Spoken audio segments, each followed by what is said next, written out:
তাহলে দেখো প্রাচ্যের ড্যান্ডি কাকে বলা হয়? আচ্ছা আমাদেরকে ড্যান্ডি বুঝতে হবে। ড্যান্ডি হচ্ছে কোথায় অবস্থিত জানো কি? ড্যান্ডি হচ্ছে ইংল্যান্ডের মানে ব্রিটেনের স্কটল্যান্ডে অবস্থিত। ড্যান্ডি কোথায় অবস্থিত? স্কটল্যান্ডে। তো তোমরা সবাই জানো যে ব্রিটেনের শিল্প বিপ্লব হয়েছিল কত সালে?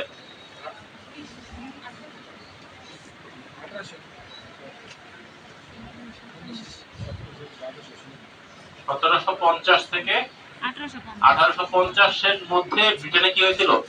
শিল্প বিপ্লব। তখন ব্রিটেন কি করতো? আমাদের এই অঞ্চল থেকে পাট এবং অন্যান্য কাঁচামাল নিয়ে যেয়ে তাদের দেশে নিয়ে যেত, তাদের দেশে এগুলোকে প্রসেস করা হতো। স্পেশালি মনে করো ড্যান্ডির যে অঞ্চলটা, এখানে পোশাক শিল্প এবং হচ্ছে এই যে তোমার পাটজাত শিল্প প্রসেস করা হতো। সেখানে অনেকগুলো কলকারখানা ছিল এবং তারা বিভিন্ন পাটজাত দ্রব্য মানে তারা সারা পৃথিবীতে তারা কি করতো? উচ্চ দামে এগুলো বিক্রি করতো। তো তারপর বাংলাদেশ মানে ভারত পাকিস্তান ভাগ হওয়ার পরে পাকিস্তান করে, তো আমরা এখানেই তো আমাদের কি বানাইতে পারি? একটা পাট কল বানাইতে পারি। আমরা কেন হচ্ছে খুব কম দামে পাটগুলোকে কেন বিক্রি করে দিব? আমরাই পাটজাত দ্রব্য বানাই এবং সেগুলোকে আমরা উচ্চ দামে বিক্রি করতে পারবো। সেটাকে কেন্দ্র করে, সেটাকে মাথায় রেখে কত সালে দেখো তো বানানো হলো? পৃথিবীর সবচেয়ে বড় পাটকল কোথায়? Adamjee jute mill. কত সালে? 1951 সালে। কোথায়? হ্যাঁ, নারায়ণগঞ্জে নির্মাণ করা হয় এবং এটা বন্ধ হয়ে যায় কত সালে? 2 সালে এটা বন্ধ হয়। তারপর দেখো আন্তর্জাতিক, আচ্ছা এটা হচ্ছে তোমার অনেকগুলো কারণ আছে।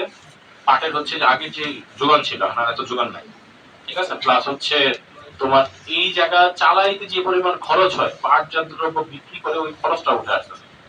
এর জন্য ব্যাপারটা এরকম না যে পুরোটা শাট ডাউন করে দিতে শুধু গ্রুপ থাকে, ব্যাপারটা এরকম। যেগুলো গবেষণাগার যেগুলো ছিল ওগুলো স্টিল আছে। তোমরা জানো যে পাট থেকে ওই যে সোনালী ব্যাগ আসতেছে। সোনালী ব্যাগ কোথা থেকে আসে জানো তো নাকি? সোনালী ব্যাগ গুলো সার্চ করবা, দেখতে প্লাস্টিকের মতো, বাট সোনালী ব্যাগটা হচ্ছে পাটের ব্যাগ। প্লাস্টিকের মতো দেখতে হলো, সেটা পাটের। তো এগুলোর গবেষণা কিন্তু এই যে সব আদমজি জুট মিলের যে গবেষণাগার, ওইখানে কিন্তু করা হচ্ছে এবং প্ল্যান করতেছে যে আদমজি জুট মিলকে আবার নতুন করে আবার একটু বড় করতে পারবে। আদমজি জুট মিলের যে পরিমাণ পাট লাগে ওই পরিমাণ পাট এখন আর বাংলাদেশে হয় না। এটা হচ্ছে একটা বড় সমস্যা।